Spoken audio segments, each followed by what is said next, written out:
আর পানির ব্যাপারটা তারা পাইপ না ব্যবহার করে বাঁশই ব্যবহার করে। তো বাঁশ দিয়ে কত সুন্দরভাবে এই কাজগুলো তারা সম্পন্ন করে দেখুন।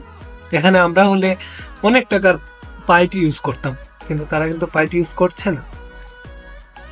তারা নতুন ভাবে রান্না করছে। দেখুন সবজিগুলোকে কিভাবে ব্যবহার করতে হয় এবং খেতে হয়, পুষ্টি সম্পন্ন, গুণাগুণ সম্পন্ন তা রেখে তারা এই শিক্ষাগুলো আমাদের ভিডিওর মাধ্যমে দিয়ে যাচ্ছে। তাই তারা এত এগুতে পারছে বিশ্ব দরবারে। চীন এখন প্রথম পর্যায়ের একটি দেশ।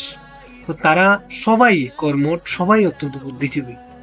আমরা এত কষ্টের স্বীকারও করি না আমাদের কাজ করতে গিয়ে, আমরা অত বুদ্ধিকেও খাটাই না, আমরা এত শারীরিক শ্রমকেও খাটাই না, তাই আমরা পিছিয়ে আছি।